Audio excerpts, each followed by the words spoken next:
नमस्कार दोस्तों, आपका मेरे इस यूट्यूब चैनल पर बहुत-बहुत स्वागत है। आज हमारा mapping of universe of knowledge का चौथा भाग है। आज हम सबसे पहले पढ़ेंगे राइडर्स इंटरनेशनल क्लासिफिकेशन स्कीम के बारे में। राइडर्स इंटरनेशनल क्लासिफिकेशन स्कीम का विकास एफ.ए. राइडर्स द्वारा 1961 में किया गया था। राइडर्स इंटरनेशनल क्लासिफिकेशन का विकास पुस्तकालयों की अलमारियों को व्यवस्थित करने के लिए किया गया था, न कि दस्तावेजों के गहन और विशिष्ट वर्गीकरण के लिए।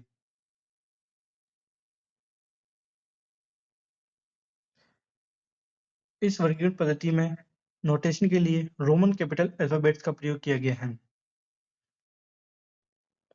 राइडर्स इंटरनेशनल क्लासिफिकेशन स्कीम एक प्योर इनोवेटिव क्लासिफिकेशन स्कीम का उदाहरण है।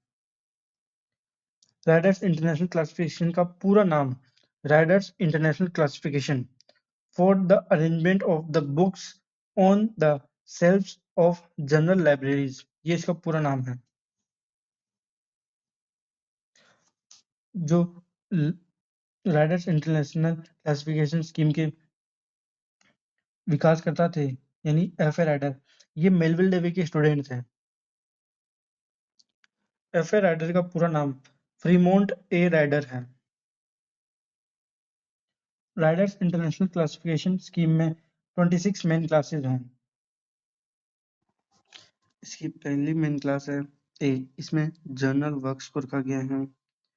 दूसरी मेन क्लास है बी, इसमें फिलोसफी एंड साइकोलॉजी को रखा गया है। तीसरी मेन क्लास है सी, इसमें रिलीजन को रखा गया है। चौथी मेन क्लास है डी, इसमें हिस्ट्री को रखा गया है। पांचवी मेन क्लास है ई, इसमें बायोग्राफी को रखा गया है। छठी मेन क्लास है एफ, इसमें सोशल साइंस को रखा गया है। सातवीं मेन क्लास है जी, इसमें पॉलिटिकल साइंस को रखा गया है। आठवीं मेन क्लास है एच, इसमें लॉ को रखा गया है। नौवीं मेन क्लास है आई, इसमें एजुकेशन को रखा गया है। 10वीं मेन क्लास है जे, इसमें लैंग्वेज एंड लिंग्विस्टिक को रखा गया है। 11वीं मेन क्लास है के, इसमें लिटरेचर को रखा गया है। 12वीं मेन क्लास है एल, इसमें फाइन आर्ट्स को रखा गया है। 13वीं मेन क्लास है एम, इसमें म्यूजिक एंड परफॉर्मिंग आर्ट्स को रखा गया है। 14वीं मेन क्लास है एन, इसमें आर्किटेक्चर एंड डिजाइन को रखा गया है। 15वीं मेन क्लास है ओ, इसमें नेचुरल साइंस को रखा गया है। 16वीं मेन क्लास है पी, इसमें मैथमेटिक्स को रखा गया है। 17वीं मेन क्लास है क्यू, इसमें फिजिक्स को रखा गया है। 18वीं मेन क्लास है आर, इसमें केमिस्ट्री को रखा गया है। 19वीं मेन क्लास है एस, इसमें बायोलॉजी को रखा गया है। 20वीं मेन क्लास है टी, इसमें मेडिसिन एंड हेल्थ को रखा गया है। 21वीं मेन क्लास है यू, इसमें इंजीनियरिंग एंड टेक्नोलॉजी को रखा गया है। 22वीं मेन क्लास है वी, इसमें एग्रीकल्चर को रखा गया है।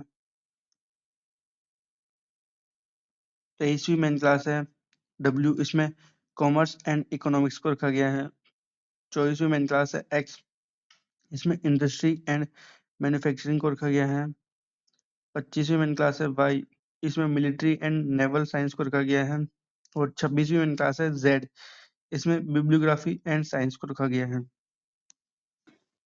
तो हमने राइडर्स इंटरनेशनल क्लासिफिकेशन स्कीम के बारे में सब कुछ देख लिया है। इससे बाहर आपका एक भी क्वेश्चन नहीं जाएगा। अब हम नेक्स्ट देखते हैं बिब्लियोलॉजिकल बिब्लियोग्राफिक क्लासिफिकेशन स्कीम के बारे में। इसे शॉर्ट फॉर्म में BBKB कहते हैं। इसे लाइब्रेरी बिब्लियोग्राफिकल क्लासिफिकेशन भी कहते हैं। बिब्लियोलॉजिकल बिब्लियोग्राफिक क्लासिफिकेशन स्कीम का विकास लेनिन स्टेट लाइब्रेरी द्वारा किया गया था। और ये जो लेनिन स्टेट लाइब्रेरी है, ये रशिया का नेशनल लाइब्रेरी है। और इसके संपादक थे E.R. सुकेजियान और O.P. टेस्लेंको, ये दोनों इनके संपादक थे। बिब्लियोलॉजिकल बिब्लियोग्राफिक क्लासिफिकेशन का पहला संस्करण 1960 से 1968 के मध्य 30 खंडों में प्रकाशित हुआ था। जो ये बिब्लियोग्राफिक क्लासिफिकेशन स्कीम है, इसका जो पहला संस्करण आया था ना, वो 1960 से 1968 के मध्य 30 खंडों में प्रकाशित हुआ था। और इसमें नोटेशन के लिए 28 कैपिटल सिरिलिक अल्फाबेट्स और इंडो अरेबिक न्यूमेरल्स का प्रयोग किया गया है। और इसमें मिक्स नोटेशन का प्रयोग किया गया है। और इसमें 21 मेन क्लासेस हैं। और ये एक सेमी फेसेटेड स्कीम है। अब हम नेक्स्ट क्लासिफिकेशन स्कीम के बारे में देखते हैं, जो कि है ब्रॉड सिस्टम ऑफ ऑर्डरिंग। इसे शॉर्ट फॉर्म में BSOB कहते हैं। BSO का विकास FID और यूनेस्को द्वारा 1978 में 1978 में किया गया था। BSO के विकास में महत्वपूर्ण योगदान एरिक जे कोर्ट्स, G.A. लॉयड और D. सिमेंडी का था। ये तीनों FID के सदस्य थे।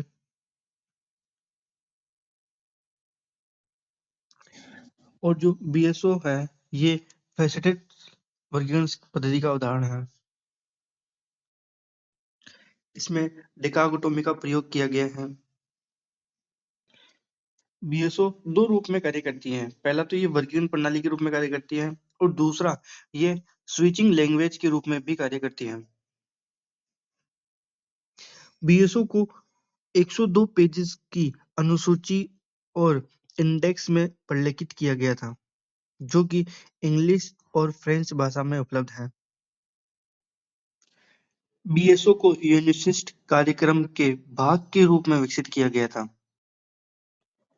BSO का मुख्य उद्देश्य विभिन्न सूचना प्रणालियों यानी इंडेक्स लैंग्वेजेस के बीच समन्वय स्थापित करना और सूचना के आदान प्रदान को सुविधाजनक बनाना था। इसका मुख्य उद्देश्य क्या था? एक तो जो सूचना प्रणालियां यानी इंडेक्सिंग लैंग्वेज है, उनके बीच समन्वय स्थापित करना और सूचना का आदान प्रदान करना इसका मुख्य उद्देश्य था।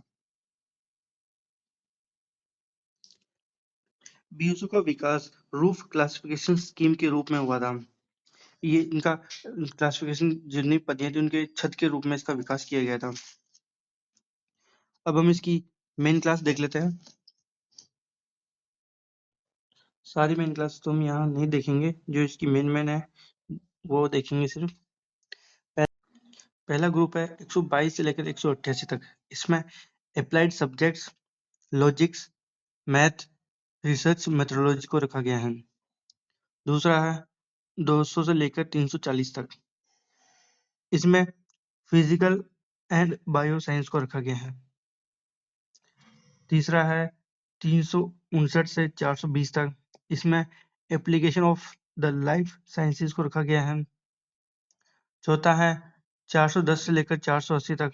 इसमें एग्रीकल्चर, एनवायरनमेंट और मेडिसिन को रखा गया है। पांचवा है 445 से लेकर 480 तक। इसमें behaviour science and education and human needs को रखा गया है। छठा है 500 से लेकर 588 तक। इसमें सोशल स्टडीज को रखा गया है। सातवां है 600 से लेकर 890 तक। इसमें टेक्नोलॉजीज को रखा गया है। आठवां है 910। इसमें लैंग्वेज एंड लिटरेचर को रखा गया है। नौवां है 940। इसमें आर्ट्स को रखा गया है। 10वां है 970। इसमें रिलीजन्स को रखा गया है। और 11वां है 992। इसमें एजोटिक प्रैक्टिस को रखा गया है।